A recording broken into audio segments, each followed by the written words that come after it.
আল্লাহর ঘর মসজিদগুলো ভেঙে মন্দির বানানো হচ্ছে। একটা অধিকার নিয়ে আপনি সেখানে বসে আছেন। সারা জীবন এতদিন আমরা শুনলাম যে আমাদের স্বামী স্ত্রীর সম্পর্ক, এই স্ত্রী হিসাবে একটু বলা যাচ্ছে না যে ওগো এগুলো বন্ধ করো? আছেন তো আপনারা দুইজন, একজন স্বামীর বাড়ি, একজন দোলা ভাইয়ের বাড়ি, অন্তত দুইজন দুই দিক থেকে বলবেন না আল্লাহর ঘর মসজিদ ভাঙা যাবে না। বাংলাদেশে কোনো মন্দির ভেঙে মসজিদ বানিয়েছে শুনিয়েছেন কোনো দিন? দেখেছেন? অথচ এগুলো এখন আমরা দেখতে পাচ্ছি। কোন ষড়যন্ত্র কাজ হবে না। যতগুলো ইস্যু তৈরি করছে সব মুখ থুবড়ে পড়েছে। এই কথা বলেন না কেন? এখন আবার ইসকন দিয়ে আরম্ভ করেছিল। এই ইসকন যারা, এই মানুষগুলো কিন্তু সরাসরি হিন্দু না, এগুলো ইহুদিদের দ্বারা পরিচালিত। ওদের প্রতিষ্ঠাতা যেই লোক নাম শুনেছেন, এই লোকটা একটা ইহুদি, অথচ খ্রিস্টান চার্চে লেখাপড়া করেছে। এরপরে হিন্দুদেরকে ধর্মীয় বিদ্বেষের মাধ্যমে একটা আলাদা জাতি গোষ্ঠী বানিয়ে ইসকনের মাধ্যমে ধর্মীয় উন্মাদনা ছড়ানোর ক্ষেত্রে এরা কাজ করছিল। ওনারা বসে বসে আর কাজ পায়নি, এখন এদেরকে দিয়ে এদেশে বিশৃঙ্খলা তৈরি করার জন্য ফাঁদ পেতেছিল। এই জন্য আমরা যেন সাবধান থাকি। জীবনে কখনো তুমি মিথ্যা বলনি, তাই তো তোমায় পেতে কাঁদে ধরণী। তোমারই মতো নেতা পেলে ও গফত সুখের ঘোলা জামেলি বকুল। আলহামদুলিল্লাহ। নওগাঁ জেলার নিয়ামতপুর থানার অন্তর্গত আঘো সরকারি প্রাথমিক বিদ্যালয় ময়দানে 11তম বাৎসরিক 2 দিন ব্যাপী তাফসিরুল কোরআন মাহফিলে প্রথম রজনীর স্বনামধন্য সভাপতি জনাব মাওলানা হযরত আলী, সহসভাপতি আলহাজ ওসমান গনি, প্রধান অতিথি শাইখুল মাশায়েখ জনাব মোহাম্মদ মোস্তাফিজুর রহমান, ডাক্তার মোহাম্মদ ইব্রাহিম। আলোচনা রাখলেন মাওলানা হোসাইন আহমেদ মাহফুজ চুয়াডাঙ্গা, হাফেজ মাওলানা হাবিবুর রহমান নওগাঁ। আগামীকাল যারা আসবেন বড় ভাই আল্লামা মাওলানা তারেক মনোয়ার ঢাকা, মাওলানা মাকসুদ আল মাসুদ আজমি। আলেমদের কথাগুলো আল্লাহ আমল করার তৌফিক দান করেন। মঞ্চে বসা ওলামা ইকরাম, সামনে বসা মুসলমান ভাইরা, পর্দার আড়ালের সম্মানিতা মা এবং বোনেরা, প্রাণপ্রিয় নওগাঁবাসী, আল্লাহর দরবারে শুকরিয়া জানাচ্ছি যিনি দুনিয়ার এই ছোট্ট হায়াতে কোরআনে কারিমের সাথে লেগে থাকার সময় আমাদেরকে দান করলেন। আহলুল কোরআনি হুম আহলুল্লাহি ওয়া খাসাতুহু। এ পৃথিবীতে যারা কোরআনওয়ালা মানুষ, নবীজি জানিয়েছেন আল্লাহ তার পরিবারভুক্ত এবং খাস বান্দা হিসাবে তাদেরকে পরিগণিত করেছে। আমাদের এই ছোট্ট জীবনে আমরা কোরআনের সাথে আজকের এই সময়টুকু দিতে পারছি। এখান থেকে যে ডিরেকশনগুলো দেওয়া হবে কোরআন থেকে, আমাদের প্র্যাকটিক্যাল লাইফে যদি আমরা সেট করতে পারি, আশা করা যায় আমরা আল্লাহর পরিবারের লোক এবং তার খাস বান্দা হিসাবে পরিগণিত হতে পারবো ইনশাআল্লাহ। সূরা আনআম 44 নম্বর আয়াত, ফালাম্মা নাসু মা যুকিরু বিহি ফাতাহনা আলাইহিম আবওয়াবা কুল্লি শাই। রব্বুল আলামিন বলেন, কোন মানুষ যখন আমি আল্লাহর নিষেধ আদেশ এগুলো ভুলে যায়, তখন তাদের শান্তি স্বস্তি, তাদের প্রভাব প্রতিপত্তি আল্লাহ বাড়িয়ে দেওয়ার জন্য যত দরজা আছে সব খুলে দেয়। এখানে শব্দের দিকে খেয়াল করেন, ফাতাহনা আমি আল্লাহ নিজে খুলে দেয়, এর ফাইল সরাসরি আল্লাহ। আবওয়াবা, বাবের বহুবচন আবওয়াব।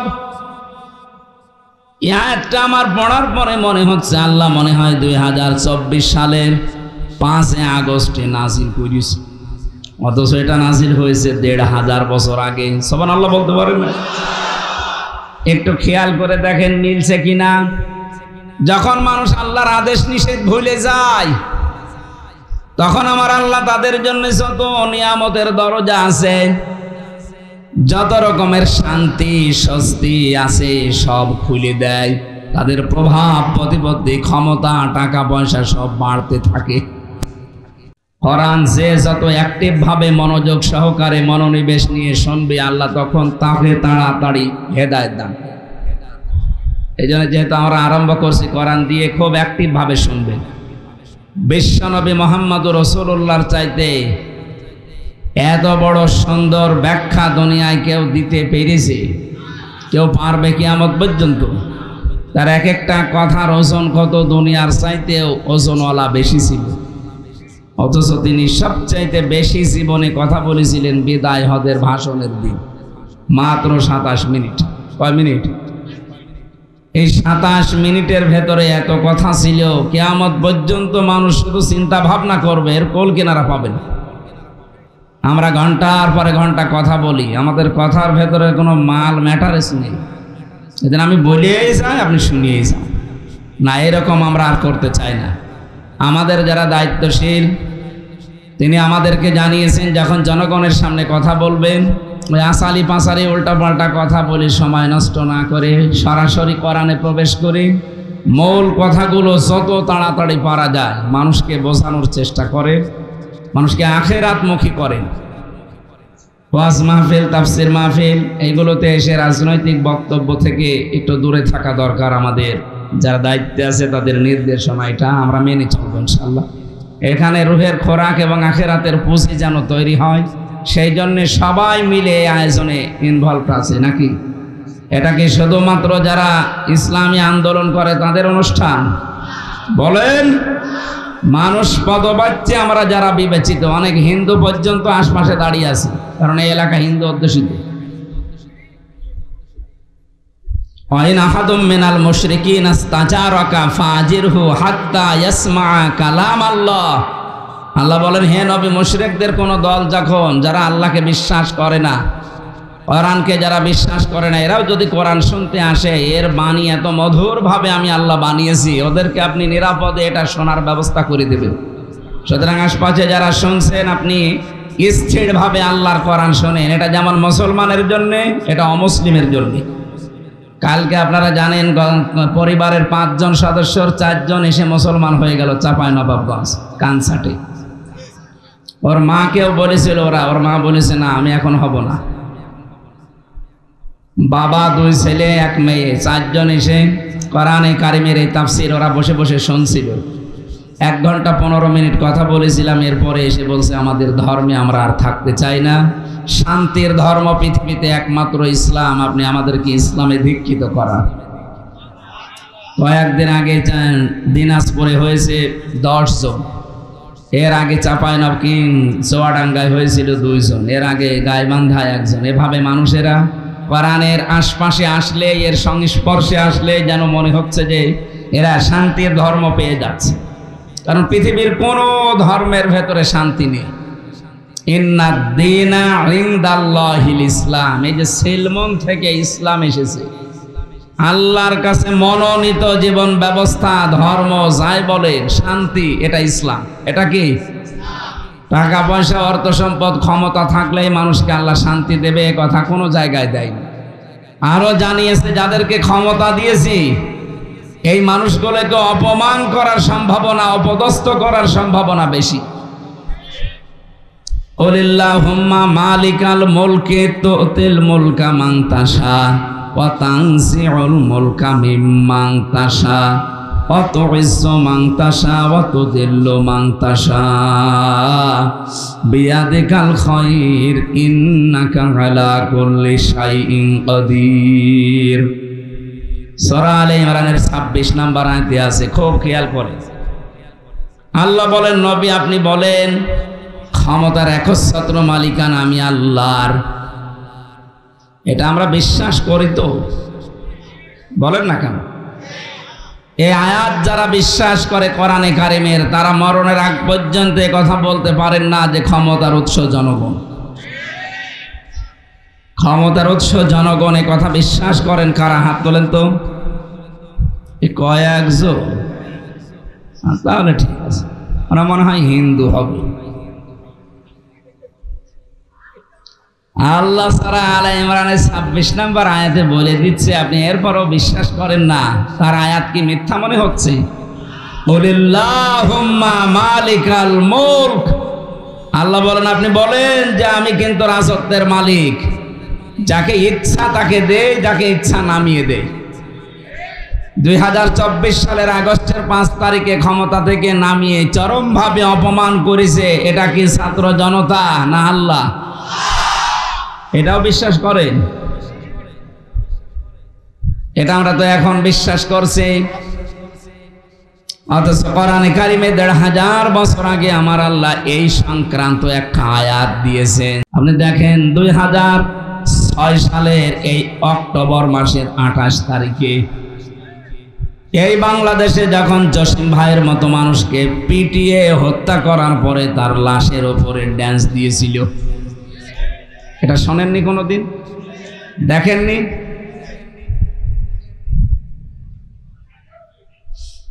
আমি একবার যাচ্ছিলাম সিরাজগঞ্জ থেকে, তখন বাসে চলতাম,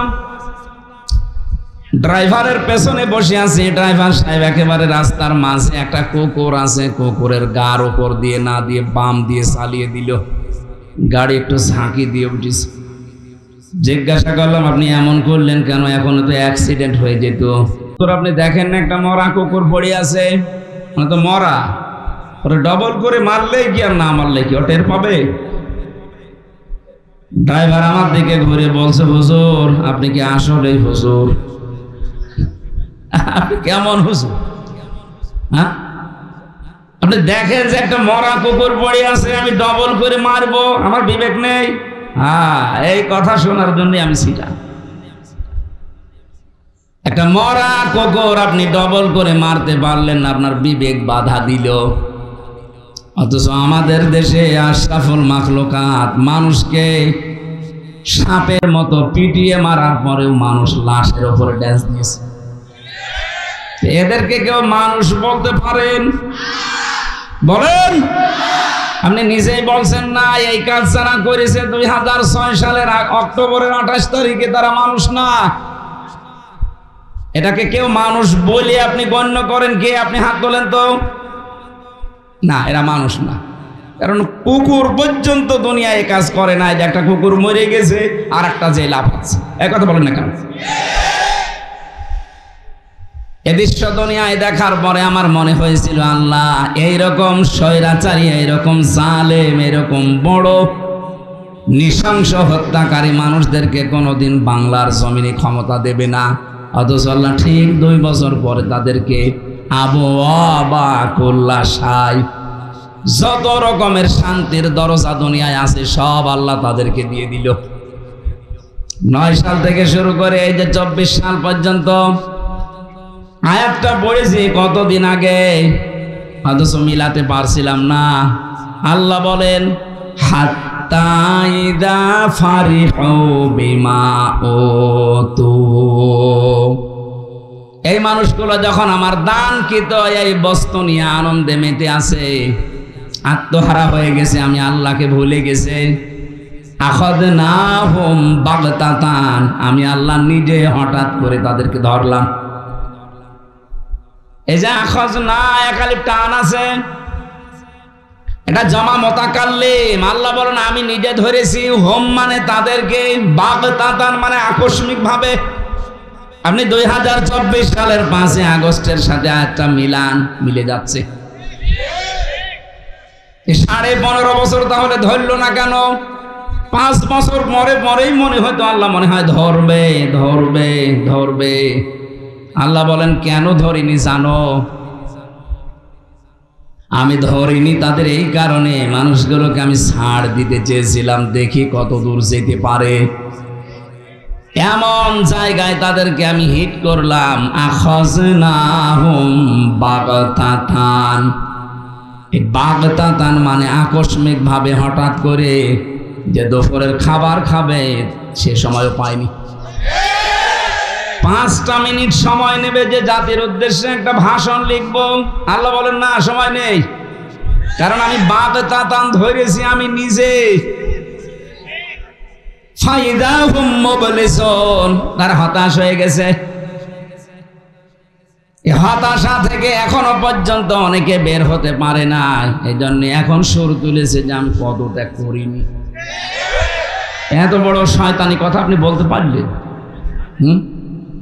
2024 সালের 5 আগস্টের ভিডিও আছে, সেই পদত্যাগের পত্র পর্যন্ত এখনো আছে। আপনি না পাগল হয়ে বলছেন যে আমি করিনি, কিন্তু সেই লোকটা ভিডিও বার্তা দিয়ে বলল যে হ্যাঁ আমার কাছে জমা দিয়ে গেছে লিখিত, ও কি এখন পাগল হয়ে গেল? সুতরাং এরকম পাগল যেন আমাদের দেশে দায়িত্বে না থাকে, এরকম পাগল থাকার দরকার নেই। কারণ তার নিজের কথা সে নিজে মিথ্যাবাদী। এখন কথা বলেন না কেন? আমার রিমান্ডে নিয়ে আমার ওই সেই 9 সালের 10 সালের 12 সালের ভিডিওগুলো কাটিং করে করে 2 মিনিট 2.5 মিনিট আমার শোনাইতো।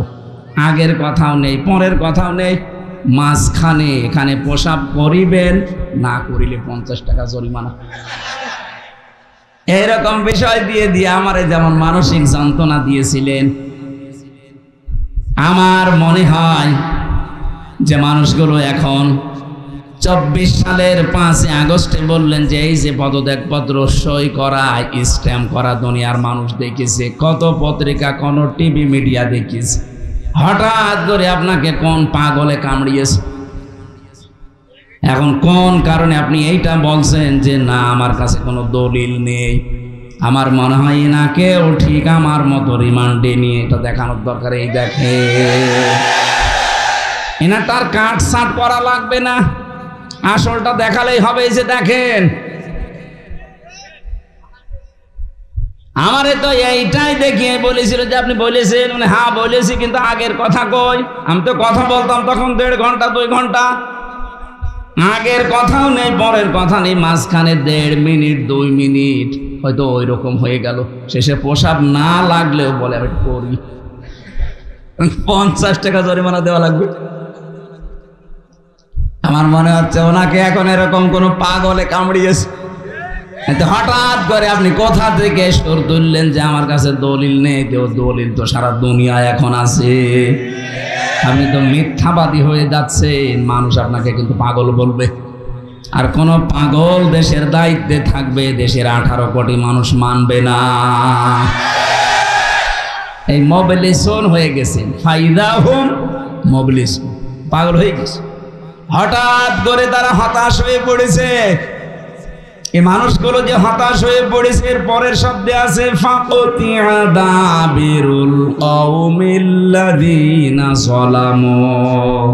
আল্লাহ বলেন জালেমদের শিকড় আমি কেটে দিয়েছি। জালেমদের যেহেতু শিকড় কাটা হয়ে গেছে, আর পৃথিবীর ইতিহাসে এটাই বলে কোন স্বৈরাচারের পতন হওয়ার পরে সে আবার ঘুরে দাঁড়িয়েছে পৃথিবীর ইতিহাসে নেই। আপনি হিটলারের দিকে তাকান, এক কথা বলছেন না কেন? পৃথিবীর ইতিহাস আমি যত পড়েছি এবং আমার যতটুকু জানা আছে, কোন স্বৈরাচার বিদায় নেওয়ার পর, পতন হওয়ার পর সে যে আবার ঘুরে দাঁড়িয়েছে এ পৃথিবী বলে না। সুতরাং যে স্বৈরাচার বিদায় নিয়েছে ও ঘুরবে এ বিশ্বাসও করি না।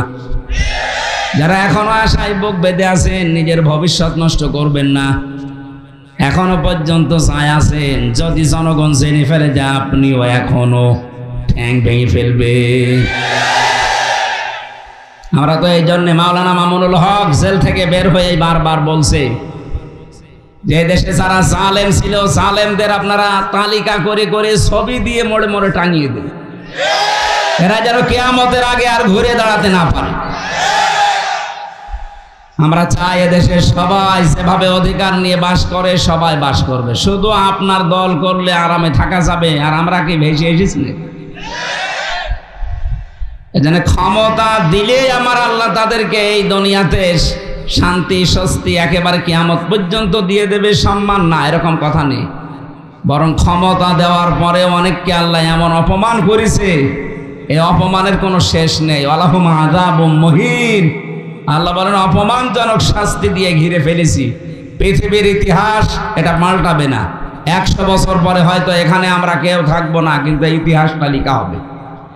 দেখেন 2-4 বছর যাক, এই জালেমদের 15.5 বছরের ইতিহাস ঠিক পাই টু পাই ওই অ্যাসিডের মতো লেখা হবে।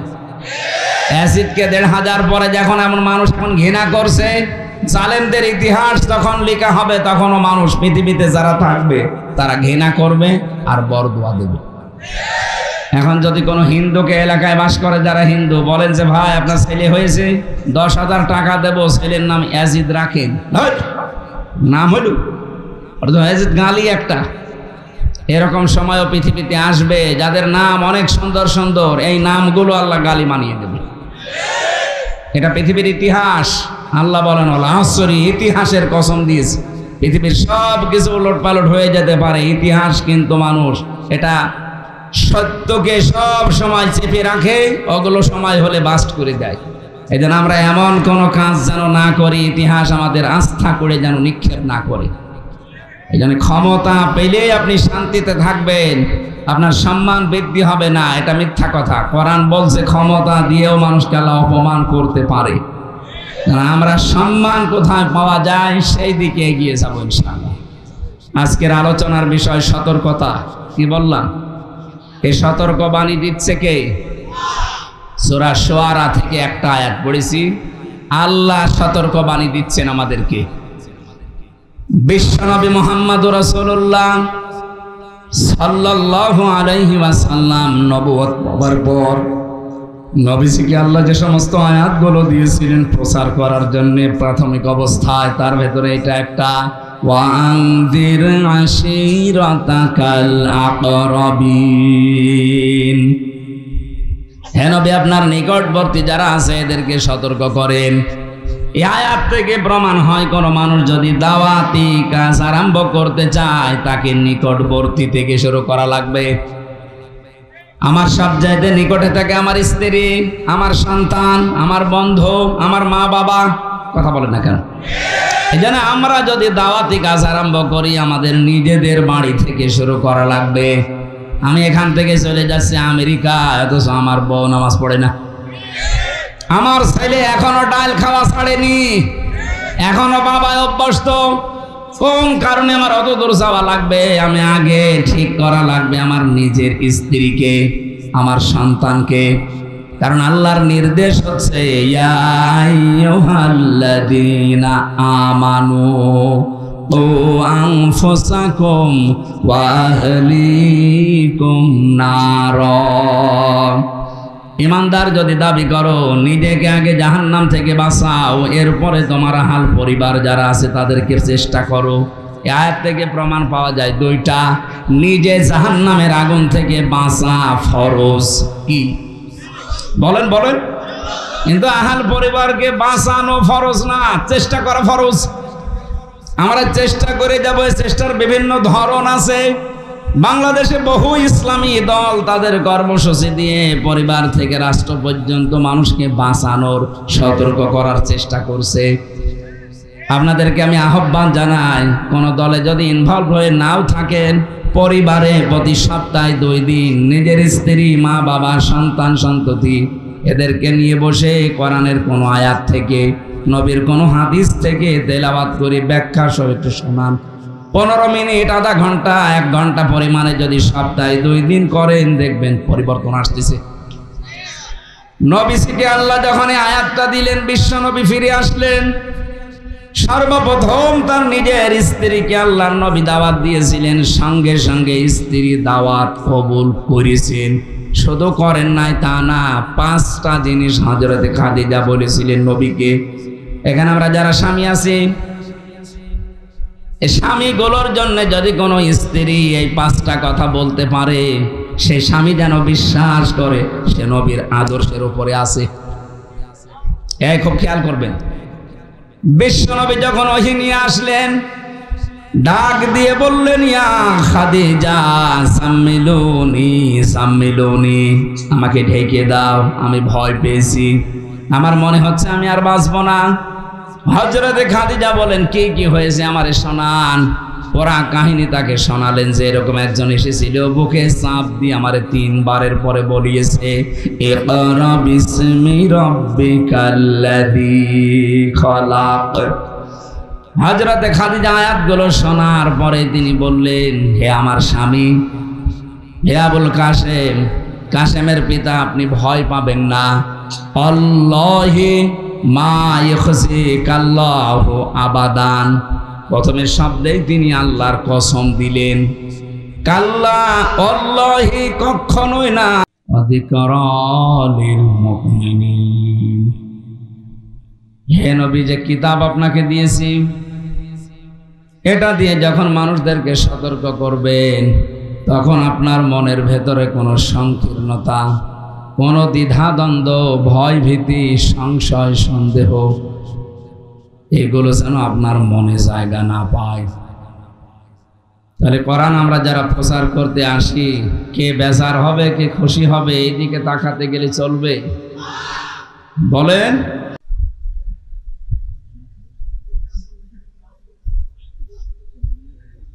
আমি শেষ করে দেব না? একটু ওঠাউঠি করলে সমস্যা হয়। ওঠা যাবে না ভাই, আপনার একটু কষ্ট হলেও একটু সময় থাকে। কালকের পরের দিন এখানে আপনি যতই মাইকিং করেন, এ মানুষ পাবে না।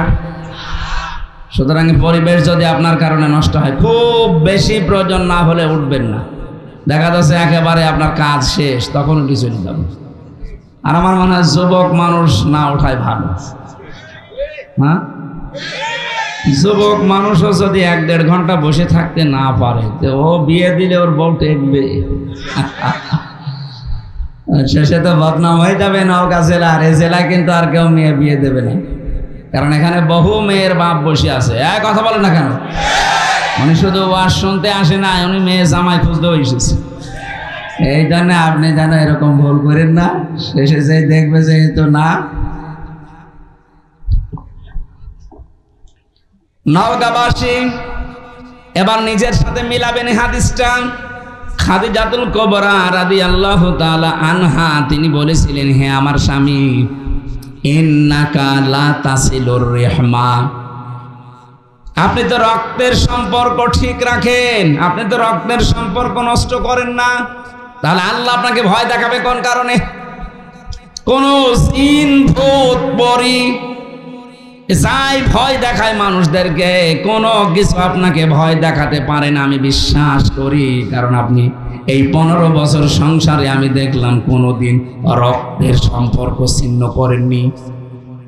বাংলার মানুষেরা, এই পৃথিবীতে যারা রক্তের সম্পর্ক ছিন্ন করে না, যারা ঠিক রাখে, তাদের ভেতর থেকে আল্লাহ সব রকমের ভয় দূর করে দেয়। অথচ এখানে বহু হাজি বসে আছে, নিজের ভাইয়ের সাথে আজ 3 বছর কথা বলে না। কথা বলে না কেন? কারণ কি? ওই 1 বিঘত জায়গা নিয়ে মারামারি ছিল।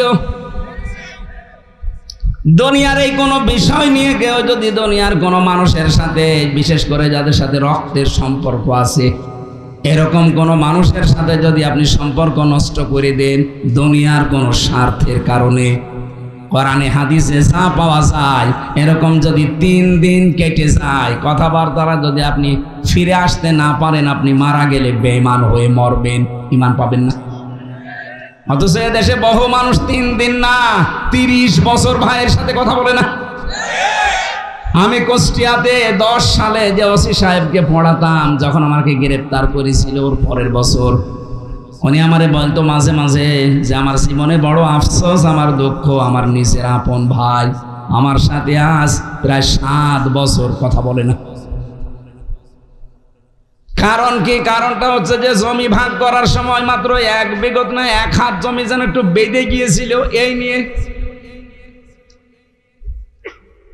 অথচ এই ভাইটার জন্য ছোটবেলায় মাথার ঘাম পায়ে ফেলে কত কষ্ট করে কোলে কাঁখে পিঠে নিয়ে মানুষ করেছে।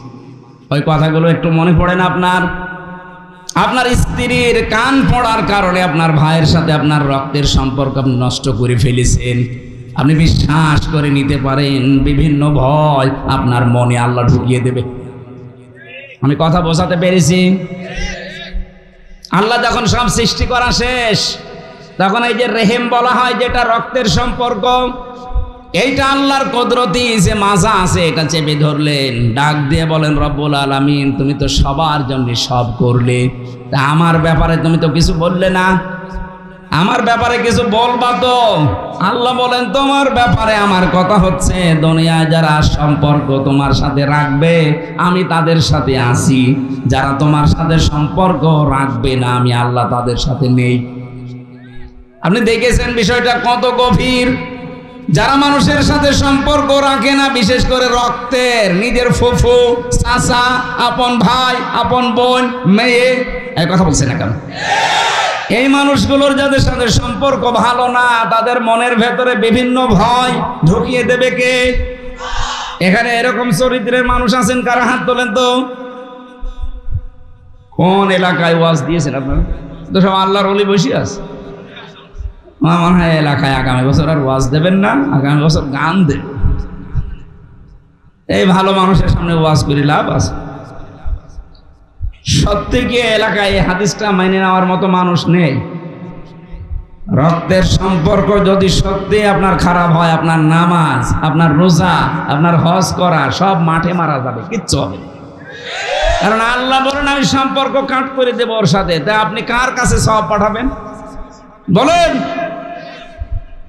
আমি সহ যারা আছে এটা আজকে থেকে মেনে নেওয়া যাবে না। আমার একটা বোন, আমার তো ভাই নেই, আমার ফুফু আছে কয়েকটা, চাচা আছে কয়েকটা। হ্যাঁ, সম্পর্ক নষ্ট করা যায় যদি আল্লাহর বিধান সামনে এসে যায়, দেখা যাচ্ছে না উনি আল্লাহর বিধানের বাইরে। ওই রকম চাচা, ওই রকম ফুফু, ওই রকম বোন না, ওইরকম বাবা হলেও বাবাকে আর মানা যাবে। এটা আমি বানালাম। কোরআনে কারিমের ভেতরে আল্লাহ জানিয়েছেন ইয়া আইয়ুহাল্লাযীনা আমানু লা তাত্তাখিযু আবাআকুম ওয়া ইখওয়ানাকুম আউলিয়া ইন ইস্তাহাব্বুল কুফরা আলাল ঈমান ওয়া মান ইয়াতাওয়াল্লাহুম মিনকুম ফাউলাইকা হুমুজ জালিমুন। বলেন আল্লাহু আকবার। এটা আছে সূরা তাওবা 33 নম্বর আয়াতে। আল্লাহ পাক বলেন ও হে যারা ঈমানের দাবি করো তাদেরকে বলছি, খুব ভালোবেসে আল্লাহ ডাক দিয়েছেন ইয়া আইয়ুহাল্লাযীনা আমানু। আয়াতের তাফসীরে পড়েছি ফি সিলালিল কোরআন। মুফাসসির বলেন আল্লাহ যখন কোনো ঈমানদার মানুষকে ডাক দেন তখন কিন্তু এমনিতে ওই এরকম না, তার নিজের কুদরতি হাত এভাবে উঁচা করে ডাকেন ইয়া আইয়ুহাল্লাযীনা আমানু। ওহে যারা আমাকে বিশ্বাস করো, খুব ভালোবাসি তোদেরকে, শোন লা তাত্তাখিযু আবাআকুম ওয়া ইখওয়ানাকুম আউলিয়া ইন ইস্তাহাব্বুল কুফরা আলাল ঈমান। ঈমানের উপরে যদি কুফরিকে, তোর ভাই, তোর বাবা, এরা যদি, তোর বন্ধু বান্ধব, এরা যদি ঈমানের উপরে কোনো কুফরিকে স্থান দিয়ে ফেলে, ভালোবাসে, ওই মানুষগুলোকে গ্রহণ করা যাবে না, তাদের সাথে সম্পর্ক রাখা যাবে না। ওয়া মান ইয়াতাওয়াল্লাহুম মিনকুম ফাউলাইকা হুমুজ জালিমুন। এরপরেও যদি কেউ আমার কথা ওভারটেক করে তাদের সাথে সম্পর্ক রাখে, আমি আল্লাহ বলছি ওই মানুষগুলো জালেম। কে বলছেন? আপনি খেয়াল করেন, আয়াতটা শুনতে যত সহজ মনে হচ্ছে, প্র্যাকটিক্যাল লাইফে মিলানো অত সহজ না। নিজের আপন ছেলে, নিজের আপন বাবা, আপন মা যদি আল্লাহর ঈমানের উপরে, রাসূলের তরিকার উপরে অন্য কাউকে প্রাধান্য দেয়, ওইরকম মা থেকে, বাবা থেকে, বোন থেকেও মুখ ফিরিয়ে নেওয়া লাগবে। এটা শুনতে যত সহজ মনে হলো, বাস্তবে নিয়ে যান তো অত সহজ কিনা। নিজের ছেলেকে বাড়ি থেকে তাড়িয়ে দেওয়া লাগতে পারে, কথা বলে না কেন? সাহাবায়ে কেরামে আয়াত শোনার পরে তাদের ঈমান এমন পর্যায়ে পৌঁছেছে, আল্লাহর সাহায্য তারা পদে পদে এমনিতে পায়নি, এই কারণে পেয়েছে। হযরতে আবু বকরের সন্তান এসে ডাক দিয়ে বলেছে, বাবা ময়দানে যুদ্ধে আমি কিন্তু তোমাকে দেখতে পেয়েছিলাম, কিন্তু তুমি আমার বাবা, এজন্য আমি কিছু বলিনি। তোমাকে আমি ছেড়ে দিয়েছি, একবার দুইবার না তিনবার তোমাকে আমি দেখতে পেয়েছি যুদ্ধের ওই ময়দানে। আমি কিন্তু তোমাকে মেরে ফেলতে পারতাম, কিন্তু তুমি আমাকে জন্ম দিয়েছো আমার বাবা, এই জন্য এই কারণে আমি আর কিছু বলিনি। হযরত আবু বকর ক্ষেপে উঠলেন। তিনি কণ্ঠ গরম করে ডাক দিয়ে বলেন, সন্তান, তিনবার আমাকে পাওয়ার পরে তুমি কিছুই বলনি, ছাড় দিয়েছো। আল্লাহর নামে কসম করে বলছি, ওই ময়দানে যদি আমি একবারও তোমারে দেখতে পেতাম, আমার তরবারি থেকে তোমারে কেউ বাঁচাতে পারতো না। এই আয়াতটা তারা কিভাবে মেনেছে দেখেন তো, নিজের ছেলে পর্যন্ত ছাড় দেয়নি। ইয়া আইয়ুহাল্লাযীনা আমানু ইন্না মিন আসওয়াজিকুম ওয়া আওলাদিকুম আদুওয়াল লাকুম ফাহযারুহুম।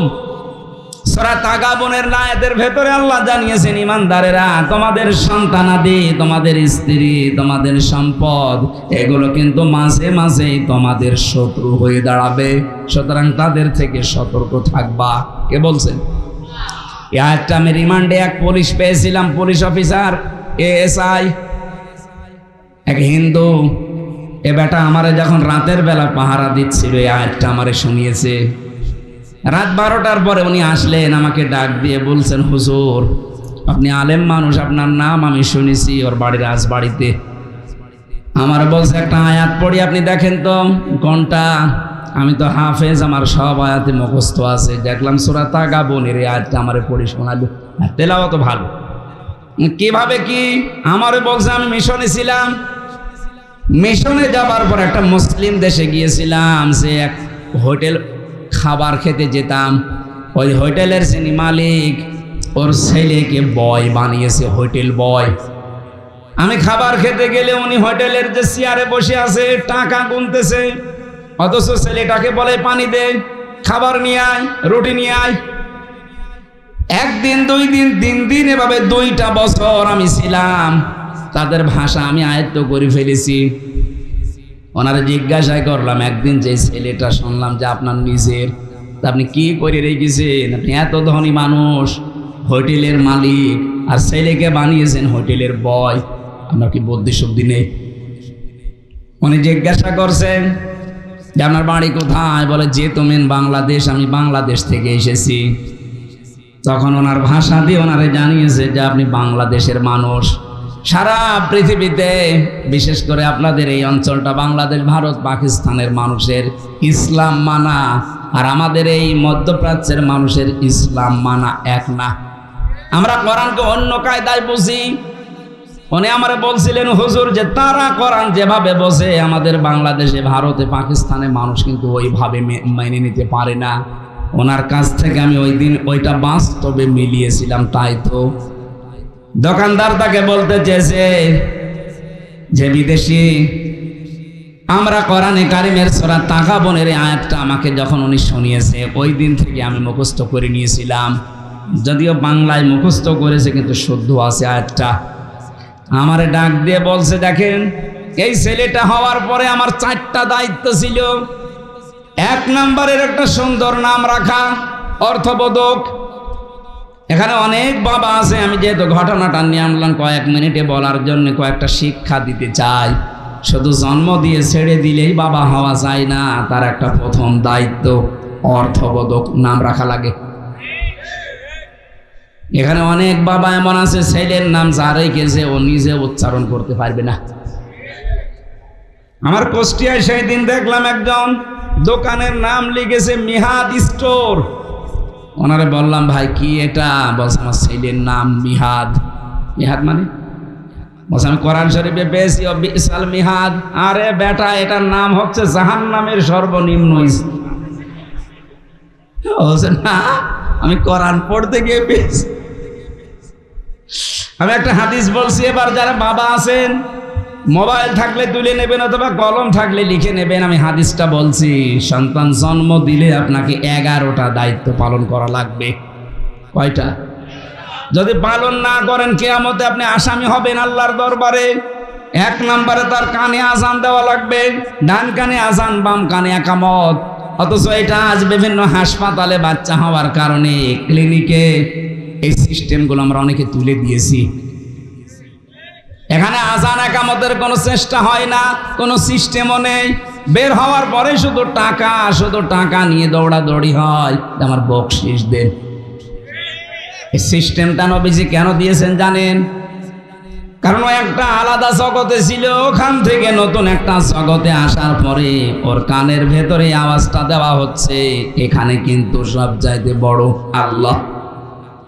প্রথমে যদি তাকে আওয়াজ দিয়ে দুনিয়াতে বের করা হয় আল্লাহু আকবার, ও জীবনে কোনোদিন আল্লাহর চাইতে অন্য কাউকে আর বড় মনে করবে না। আমাদের কানে অনেকের মনে হয় আওয়াজ পৌঁছায়নি। সিস্টেমটা চালু করে রাখবেন। দ্বিতীয় নম্বর, তার একটা অর্ধপদক নাম রাখা। 3 নম্বরে তার আকিকা দেওয়া।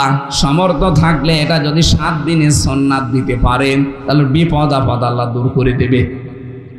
আগত যে বিপদ আসতেছে এগুলো আল্লাহ দূর করবে।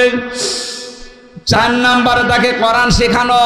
5 নম্বরে 10 বছর হলে তাকে নামাজের আদেশ দেওয়া। 10 বছরের পরে আস্তে আস্তে তার বিছানা আলাদা করে দেওয়ার চেষ্টা করা। 10 বছর পরে ছেলে তার মায়ের কাছে আর থাকতে পারবে না, মেয়ে তার বাবার কাছে থাকতে পারবে না। যদি কোনো অঘটন শয়তানের ধোঁকায় বা অনিচ্ছাকৃত ঘটে যায়, সারা জীবনের জন্য ওই বাবার জন্য স্ত্রী হারাম হয়ে যাবে। আপনি না আদর করে রাখছেন, এটা আদর করতে গিয়ে এমন জায়গায় পৌঁছিয়ে যাচ্ছে, সতর্কতা না হওয়ার কারণে শেষে আর এই জিনিস আর ঘুরিয়ে পাওয়া সম্ভব না। আমি আর নিচে নামলাম না, এই জন্য আপনাকে ইঙ্গিত দিলাম। 10 বছরে নামাজের আদেশ দেবেন। 10 বছরে নামাজ না পড়লে ওকে মারধর করার নির্দেশ আছে। এরপরে বিছানা আলাদা করা লাগবে। নবীজি এরপরে বলেন তাকে ঘোড়া চালানো, তীর চালানো, সাঁতার শেখা, এগুলো অভ্যস্ত করো। এখন বলেন আমি ঘোড়া চালিয়ে করব কি, তীর মারা শিখে করব কি, সাঁতার শেখা না। এইটা দিয়ে নবীজি বোঝাতে চেয়েছেন তাকে কর্মক্ষম গড়ে তোলো। অক্ষম করো না, অলস করে গড়ে তোলো না। হঠাৎ করে যদি কোনো অঘটন ঘটে যায়, যে তুমি বিদায় নিলে, তোমার বউ মারা গেল, এই ছেলেটা যেন দুনিয়ার এই জমিনে অন্তত চেষ্টা, সাধনা, কর্ম, পরিশ্রম করার মাধ্যমে টিকে থাকতে পারে। কথা বোঝাতে পেরেছি? তাকে ঘোড়া চালানো শেখানো লাগবে, এটা না। ঘোড়া যেহেতু দ্রুত যায়, তীর যেহেতু দ্রুত যায়, সাঁতার যেহেতু কষ্টের কাজ, তাহলে দুনিয়ায় টিকে থাকার জন্য এরকম কোনো কাজে আপনি তাকে লাগান, তাকে অভ্যস্ত করান। এই দুনিয়াতে এখন টিকে থাকতে গেলে আধুনিক বিজ্ঞান জানা লাগবে, কম্পিউটার জানা লাগবে। আপনি তাকে কম্পিউটারের ট্রেনিং দিয়ে দিন 6 মাস 1 বছরের। কথা বুঝতেছেন? আপনার এই ছেলেকে, মেয়েটাকে, পর্দার সহিত ছেলেকে যদি 6 মাস বা 1 বছরের ট্রেনিং দিয়ে তাকে একটা কর্মসংস্থান আস্তে আস্তে তৈরি করতে পারেন, সুন্নাত আদায় হবে। 2 নম্বরে আপনার ওই টাকাগুলো আল্লাহর রাস্তায় সাদকা দেওয়ার সওয়াব হবে। নিজের কাজ নিজে করছেন, নিজের উপকার, তারপরও সাদকা করার সওয়াব পেয়ে যাচ্ছেন। সুবহানাল্লাহ বলতে পারেন না? এরপরে বেশি তাকে একটা বিয়ে দেওয়ার সময় 4টা জিনিস সবচাইতে বেশি দেখতে হবে। এরপরে বেশি তার সম্পদ বন্টন করা। এখানে কত আল্লাহর ওলি বসে আছে, মেয়ের নামে সম্পদগুলো ছেলের নামে লিখে দিয়ে মেয়ের জন্য দোয়া করে দেয়। এই জন্য পেছনে বসে আছে একজন, উনি হজে মানুষ নিয়ে যায়, লাইমস্টোনের মালিক। কত হাসি, আমার সাথেও 16 সালে ছিল। ছেলের নামে ভালো ভালো সম্পদগুলো সব লিখে দিয়েছে, আর মেয়েকে আসার সময় বলছে, মা তোর জন্য আমি দোয়া করে দেব। এটা একটা নির্ভেজাল শয়তান। আরে বেটা, তুই তো দোয়া করবি, ওকে ফাঁকি দিচ্ছি কেন? আগে ওর জমি ফেরত দে, এরপরে দোয়া কর। কারণ জমি ফেরত দেওয়া লাগবে, নির্দেশ হামজার।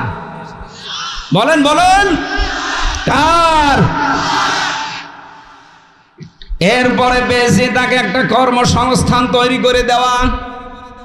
এই লোকটা বলছিল, ও বিদেশি, আমার এই সন্তানটা হওয়ার পরে আমি তাকে সুন্দর একটা অর্থপদক নাম রেখে দিয়েছি, আব্দুর রহমান। কারণ পৃথিবীতে 2টা নাম আল্লাহর কাছে প্রিয়, একটা আব্দুল্লাহ আর একটা আব্দুর রহমান। নাম রেখেই শেষ করিনি ওকে, আমি দিন শেখানোর জন্য চেষ্টা চালিয়েছিলাম। কিন্তু দুষ্টু আর পড়ে নাই, যতটুকু জানা দরকার ততটুকু জেনেও আর বড় ডিগ্রি নিতে পারে নাই। 3 নম্বরে আমি ওর একটা বিয়ে দিয়েছি সৎ পাত্রী দেখে। 4 নম্বরে আমার দায়িত্ব ছিল ওরে আমি একটা কর্মসংস্থান তৈরি করে দেব হালাল। এখন ওর যেহেতু লেখাপড়ার দৌড় কম, ও তো আর ওই পর্যায়ে যেতে পারবে না। আর আমার যা টাকা পয়সা আছে এই টাকা পয়সা দিয়ে আমি ঘোষ ঘাস দিয়ে কোনো চেয়ারে ওরে বসিয়ে দেব অবৈধভাবে, এটা আমার ইমানে মানে না।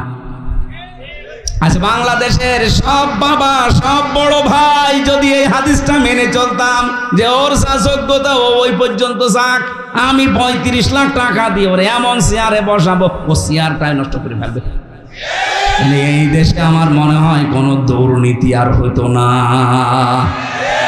আর আমরা এইটাই চাচ্ছি, যার যেখানে যোগ্যতা আছে আপনি তাকে ওই জায়গায় দেন। এমন মানুষকে আপনি দিচ্ছেন ঘোষের কারণে 35 লাখ 50 লাখ 1 কোটি টাকা দিয়ে একটা এসপি বদলি হইতো আগে। এখন এই নিয়মটা পাল্টিয়েছে। আমরা চাই কিয়ামতের আগে এই নিয়ম যেন ঘুরে না আসে।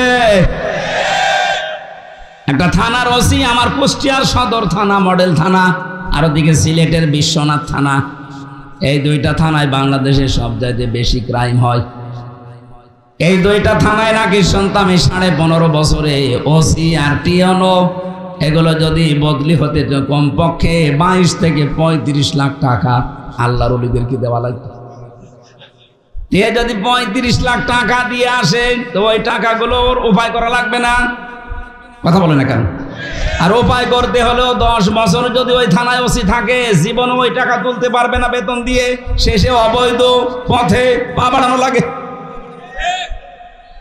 আমি ওই 10 সালে যে ওসি সাহেবকে পড়াতাম ওই সময়, ওই দিন পড়াচ্ছিলাম ঘুষের আয়াত, লা তাকুলু আমওয়ালাকুম বাইনাকুম বিল বাতিল। হঠাৎ করে দেখে একজন 10 লক্ষ টাকার বান্ডিল নিয়ে এসেছে, ওনারে দিয়ে বলছে, স্যার আমার এটা নিন আর ওই মালটা ছেড়ে দিন। আমার দিকে তাকিয়ে বলছে, হুজুর নেবেন মানে আপনার আমি পড়ালাম কি? আজকেই তো পড়ালাম ঘোষের আয়াতে, যে কিছুক্ষণ আগে আপনি পড়লেন। আমার বলছে, হুজুর এটা ঘোষ না, এটা হাদিয়া। বললাম, স্যার কি হয়েছে বলেন তো? স্যার 1 কোটি টাকার হিরোইন ধরা পড়িস। এখন ওইটা যদি 10 লাখ টাকা দিয়ে ছাড়াতে পারে কত লাভ হবে? 90 লাখ ওর লাভ হয়ে যাবে।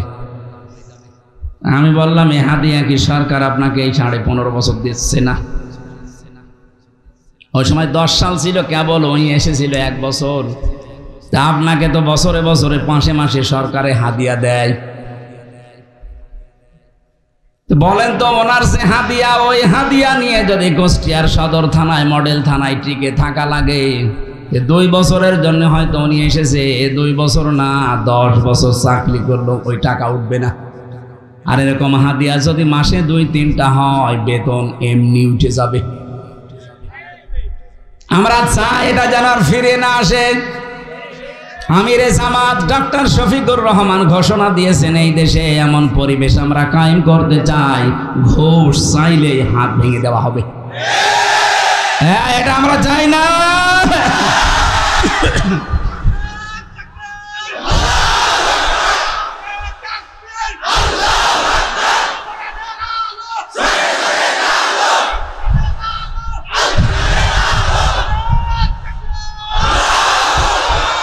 আলহামদুলিল্লাহ ভাই, এমন একটা সুন্দর দেশই আমরা সামনে দেখতে চাচ্ছি, যে এই দেশে অন্তত ঘুষ থাকবে না।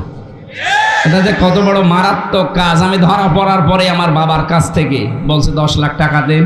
মনে আছে আমার বাবার কাছে টাকা পাই, সেই টাকা আমি আরেকজন নিয়ে এসেছি, আবার পাঠিয়েছে 2 জনকে। বলছে, বলবা যদি টাকা না দেয় তাহলে 50টা মামলা দেওয়া হবে। তাও 1 জেলায় না, এক জেলায় এক একটা, প্রতিদিন খালি দৌড়াবে।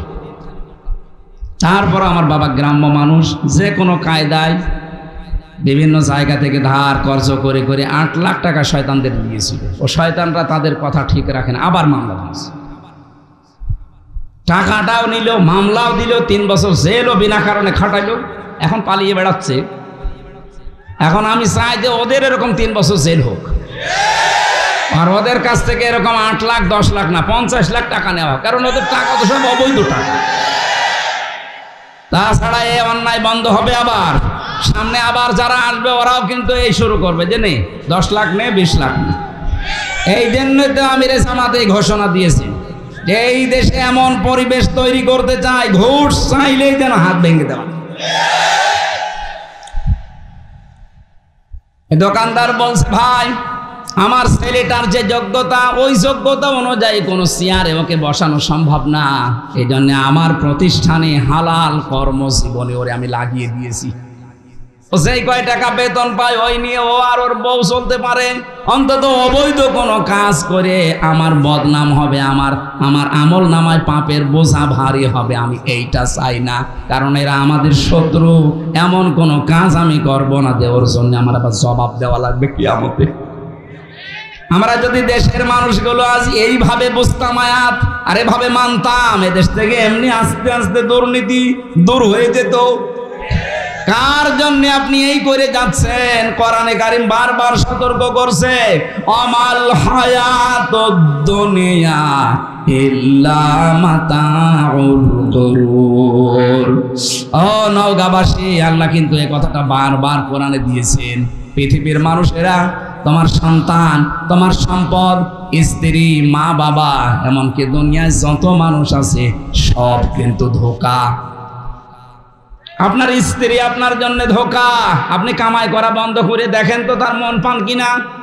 আপনার মা বাবা আপনার জন্য ধোঁকা। যতই ভালোবাসুক আর যতই জন্ম দিক, কামাই করা বন্ধ করে দেন তো। আপনার মা আপনার বাবা বিদেশে আপনাকে পাঠিয়ে ভাবে যে আমার টাকা কামাই করা মেশিন।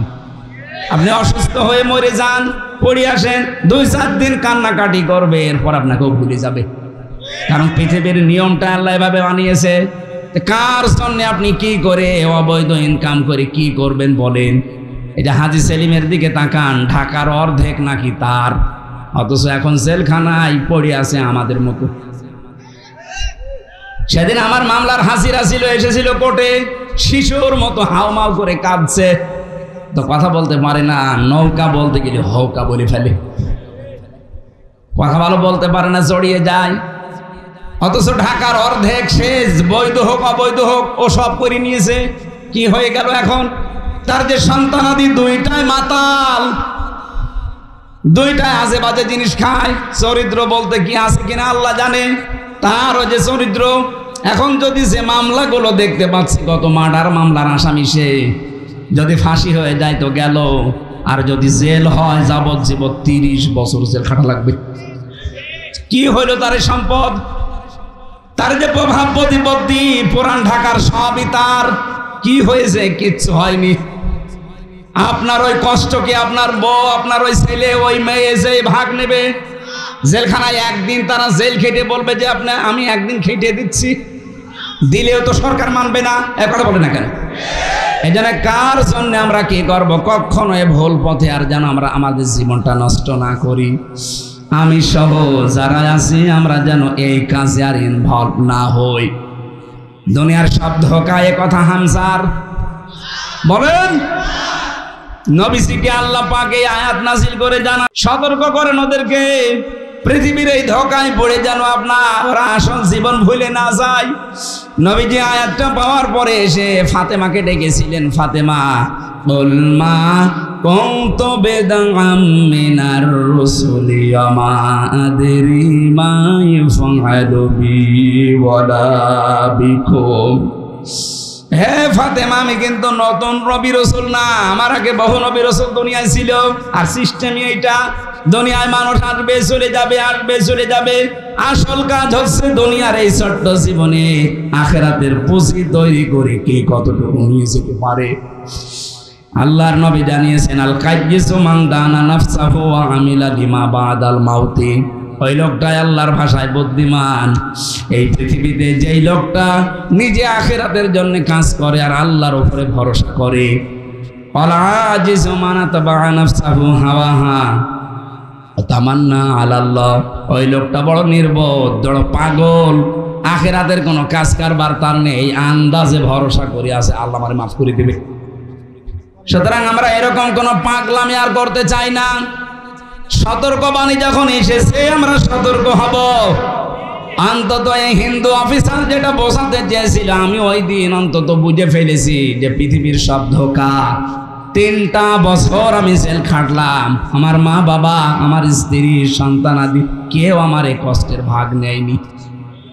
কি বাইরে থেকে হয়তো তারা কান্নাকাটি করেছে এতটুকুই, কিন্তু আমার উপর যে ঝড় বয়ে গেছে ফাঁসির কন্টেম সেলের ভেতরে, রিমান্ডে আমার 11 ঘন্টা টাঙিয়েছে। এই যে কষ্টগুলো কেউ নেয়নি। আর সে খাবার দিত, কুকুরেও খাবে না, পচা ছোলা দিত সকালে, দুপুর বেলা খাবার দিয়েছে, মনে হচ্ছে কেউ মাখিয়ে দিয়েছে, খেলে খান, না খেলে ওইভাবে থাকেন। রিমান্ডে যতদিন ছিলাম ঠিক এইভাবে ওরা কষ্ট দিয়েছে। একটা কষ্টের ভাগ 1 সেকেন্ড আমার বউ নিয়েছে, আমার মেয়ে নিয়েছে, মা বাবা যতই ভালোবাসক নিয়েছে, কান্নাকাটি করেছে তারা। আমি এমন কোন কাজ যেন না করি আমার এই জন্যে কিয়ামতে আমারে ধরা খাওয়া লাগে। আমি যে কথাটা বোঝাতে চাচ্ছিলাম, বিশ্বনবী ফাতেমাকে ডেকে এইটাই বলেছি যে নিজের কাজ কিন্তু নিজে করা লাগবে, আমার উপরে ভরসা করে লাভ নেই। কিয়ামতে এই প্রশ্ন তোমারে করা হবে না যে তোমার বাবা নবী ছিল, তোমারে মাফ করে দিলাম না। নিজের কাজের উপরে ব্যাসেস করে যেহেতু বিচার হবে, আমার পরিচয় কোনো কাজে আসবে না। নিজের কাজ নিজে করে দাও। বাংলার মুসলমানেরা, নবী নিজে যদি নিজের মেয়েকে সতর্ক করতে পারে, আমরা তো অনেক দূরের মানুষ। কথা বলেন না কেন? আমরা নিজেরা একটু পরিবর্তন আজকে থেকে হওয়ার চেষ্টা করি। আরে ভাই, এখানে 100 বছর পরে কেউ থাকবেন না, নতুন মানুষ আসবে এখানে, এ জমিন আবার নতুন করে চাষ হবে, আর আমরা সবাই মাটির নিচে। কি হবে? খালি খাচ্ছি, দাচ্ছি, সম্পদ জমা করছি, পায়খানা করছি, কয়েকদিন পরে মরে গেলে শেষ। নবীজির স্ত্রী খাদিজাতুল কুবরা 2 নম্বরে বলেছিলেন, স্বামী আপনি ভয় পাবেন না, কারণ আপনি তাকসিবুল কাল্লা, এদিকে তাকান, এই শব্দটা গুরুত্বপূর্ণ। তাকসিবুল কাল্লা, আপনি তো মানুষের বোঝা বহন করেন, সে ঋণের বোঝা হোক, কষ্টের বোঝা হোক, কর্মের বোঝা হোক, মানুষের বোঝা আপনি বহন করে হালকা করে দেন, এই জন্য আপনার ভয় নেই। অথচ বাংলাদেশের দিকে তাকান, কত মানুষ এই দেশে আছে, হাজারো মানুষের বোঝা বহন করা দূরের কথা, হালকা করা দূরের কথা, আরো বোঝা ভারী করে দিয়ে গেল। আপনি নাই পালিয়ে যে ভালো আছেন, কিন্তু কত মানুষকে আপনি বোঝা বানিয়ে দিলেন এই দেশের। এই যে যাদের আজ পা নেই, হাত নেই, চোখ নেই, অন্ডকোষ পর্যন্ত অনেকে উড়ে গেছে, এরা আজ পরিবারের জন্য বোঝা না। বলেন না কেন? লক্ষ কোটি কোটি টাকা মারিং কাটিং করে বিদেশে পাচার করে এই দেশকে একটা বোঝা দিয়ে গেলেন, ঋণের বোঝা। এই দেশে এখন কেউ জন্ম নিলে সে 1 লাখ টাকা ঋণ। এই যে বিশাল বোঝা দিয়ে আপনি খুব আরামে আছেন, তাম পৃথিবীর ভয় আপনার মনের ভেতরে আল্লাহ ঢুকিয়ে দেবে। এই জন্য আমাদের উচিত হচ্ছে আমরা বোঝা হালকা করব। এই কথা বলেন না কেন? আপনি মন থেকে বলেন তো, আপনি দল করেন আর যাই করেন। এই যে 2780 জন এখন হাসপাতালে, এই 2024-এর আন্দোলনে, জুলাই আগস্টের আন্দোলনে যারা হাত হারিয়েছে, পা হারিয়েছে, চোখ হারিয়েছে, এরা কিন্তু তার পরিবারের কাছে বোঝা। বোঝা না? কোনদিন কিয়ামতের আগে চোখটা ফেরত দিতে পারবেন? বিশাল বোঝা দিয়ে গেলেন তার পরিবারের জন্য, সারা জীবন ওই সন্তানটা তার মা বাবার কানা লাগবে। নবীজির আদর্শ হচ্ছে তিনি বোঝা হালকা করতেন, আর আপনি কি আদর্শ দেখিয়ে গেলেন? নবীজির উম্মত দাবি করে তারও বোঝা ভারী করে দিয়ে গেলেন। আল্লাহর মাফ তো দূরের কথা, জনগণও মাফ করবে না। আর যারা এরকম বোঝা তৈরি করে দেয়, তাদের মনের ভেতরে ভয় তৈরি করে কে? আরো জোরে। এই জন্য আমরা সতর্কবাণী উচ্চারণ করছি, আমি সহ যারা এসেছি, আমরা যেন সতর্ক হয়ে জীবন যাপন করি। আমাদের এইটাই টার্গেট, শেষ না, আখেরাত আমাদের আসল টার্গেট। ওইটা যেন আমরা নষ্ট করে না ফেলি। আল্লাহ আমাকে সব প্রত্যেককে তুমি আয়াত মেনে চলার তৌফিক দাও, বলেন আমিন। আমাদের প্রত্যেকেরই কম বেশি পরিবার আছে। পারিবারিক জীবনে মানুষের যে দাম্পত্য কলহ চলে স্বামী স্ত্রীর ভেতরে, কাদের কারণে পিন মারে, কাটি দেয়, এই যে উলট পালট কথা লাগায়, যাদের কারণে সংসার জাহান্নামী হয়ে যাচ্ছে, তাদের নিয়ে আমি একটা বই লিখেছিলাম যে পারিবারিক জীবনে দাম্পত্য কলহ স্বামী স্ত্রীর ভেতরে কেন তৈরি হয়, কাদের দ্বারা হয়, এটা নিয়ে নিজের মেয়েকে, নিজের বউকে, নিজের ফুফুকে এগুলো পড়াবেন। এখানে আছে, মঞ্চে আছে, যাওয়ার সময় নিয়ে যাবেন। 120 পৃষ্ঠা আমি জেলে বসে লিখেছিলাম, বাইরে এসে পাবলিশ করেছি। এর ভেতরে অনেক, যেহেতু জেলখানায় স্বামী স্ত্রীর গন্ডগোলের মানুষ বেশি, ওর অধিকাংশগুলো জেল খাটতেছে ওই কারণে। ওদের কাছ থেকে শুনি, কোরআন হাদিসের সাথে মিলিয়ে করেছিলাম। যাওয়ার সময় এটা নিয়ে যান, কাজে লাগবে। আবার সামনে আসলে দেখবো ইনশাআল্লাহ। আল্লাহুম্মা আমিন। খ্যাতনামা ইসলামিক স্কলারদের বক্তব্য শুনতে আমাদের সঙ্গেই থাকুন। নিয়মিত আপডেট পেতে সাবস্ক্রাইব করে বেল বাটনে প্রেস করুন। Rosary 24. Enjoy the Holy Quran.